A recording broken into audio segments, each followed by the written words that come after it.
Neugebauer. This is our Facebook town hall meeting, and we've received some questions here for the last few days, and so we wanted to take this opportunity to answer a few of those. And the first question comes from James, and he says, with all of the talk of illegal immigration, most agree that the borders need to be secured better. However, are there any ideas on how to better monitor the also illegal activity of overstaying your visa? The number seems to suggest this is a bigger problem than illegal crossings of the borders. James, that's a great question, because I think that there is a misconception out there that all of the people that are in this country illegally, that their first act was to illegally cross our border. But you're exactly right. A number of people that are in this country illegally right now actually started their visit to the U.S. in a legal way, whether it was a work visa or vacation visa, study visa, all kinds of different ways that we allow people to come into this country. And so that is an issue that we're going to have to address. I think a couple of things that we need to do, and one of the things that I support very strongly, is e-verify. And basically that says to employers, one, it's already against the law to hire someone that's not in this country legally. But in many cases it's hard to verify that. And so there's a process in place called e-verify, where we would maintain a database and people would be required to, or employers would be required to check the status of that individual. And if you enforce that strictly, basically those people that are in this country illegally, it takes away one of the main incentives to be in this country right now, quite honestly, and that's from an economic standpoint, being able to access our jobs or many of our safety net programs. And so I think one of the things from an interior enforcement perspective, one of the best things we can do is make sure that we enforce those laws, but also provide an opportunity and a way for our employers to be able to verify that that individual status and strictly enforcing that. So James, that's a very good question, and I hope that answer was helpful to you. Our next question comes from Sarah. What is your opinion of the new jobs plan that the President described in his speech? Well, Sarah, thank you for that. And unfortunately, we didn't get to hear a new jobs program. We got to hear a rehash of the jobs program that we've had in the past. And we have to go back to the original plan that the President had, and that was that if we went out and let the government spend a whole bunch more money, by the way, money that we don't have, nearly to the tune of nearly $1 trillion, that we would create jobs in this country and that unemployment would never get above 8%.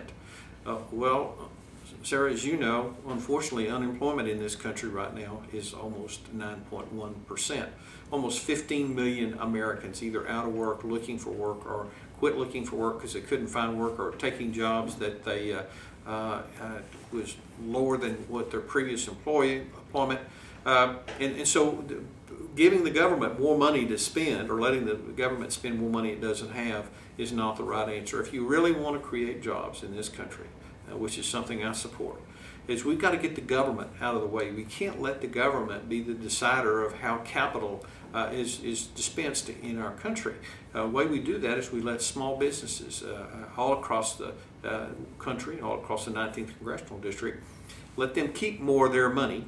They can invest that money in a new truck for a plumbing company, or a new truck for a lumber company that has to hire people to do those jobs.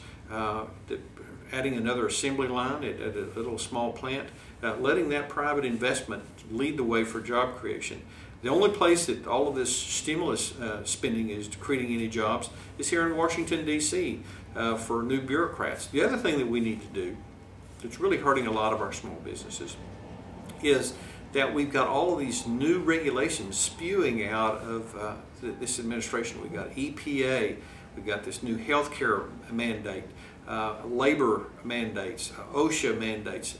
And when I sit down and visit with a lot of small businesses, all across the district. They said, Congressman, it just doesn't make sense for us to hire new people right now because, one, the government's increasing the cost of that, and just the overall uncertainty of where all of this is going. And many of them are very concerned about what happens in just a few years here when Obamacare is implemented and how that's going to impact their bottom line. So I wish the President had given us something fresh to look about, but these old stimulus package policies aren't working for American families all across the country that are out of work. And so keeping on doing the same old thing isn't the right solution. So thanks for that question. So our next question is from Lindy Hunt. And Lindy says, since all Americans have had to cut back, why doesn't all of Congress, including Obama and his wife, take a cut in their pay and do away with some of the unnecessary perks?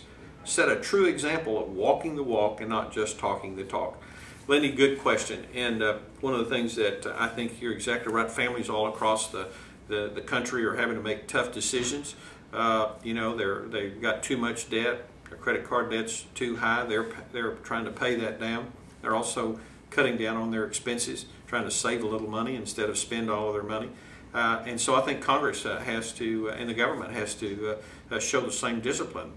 Right now we're borrowing 42 cents for every dollar we spend, and we can't continue to do that as a country.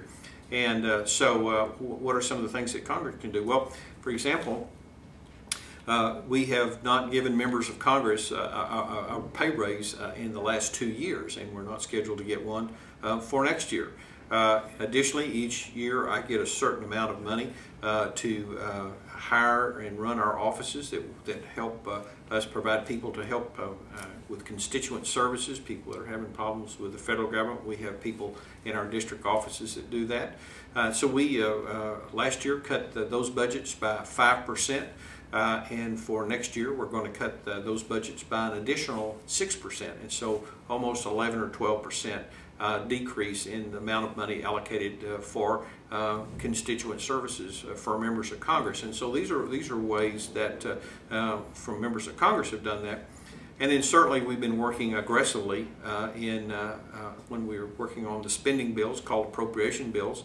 Many bills have been reduced in their spending level.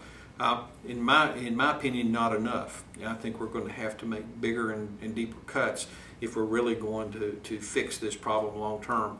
But you know really what really needs to happen here, and this is going to be an opportunity here next month, is that Congress needs to pass a balanced budget amendment. What does that mean? That means that Congress can only spend the amount of money it has coming in. It can't start printing money and borrowing money. 49 states already have that, including the great state of Texas.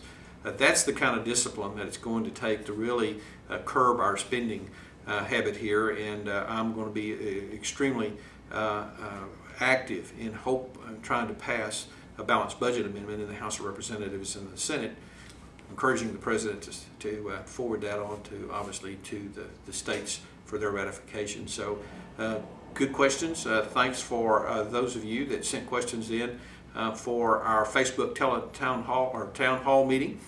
This is just one of the venues that we use to respond and interact with the folks of the 19th Congressional District, and we always appreciate your questions. Don't have to wait for the town hall meeting. Post your questions. A couple of ways that you can communicate with me for those of you that haven't in the past. Every Monday we put out a little e-blast, and you can go to randy.house.gov and sign up for that. We also have an 800 number in the district where you can call our offices if you're having issues with the federal government or questions, and that number is 888-763-1611. Thank you for your interest, and God bless you, and God bless the United States of America.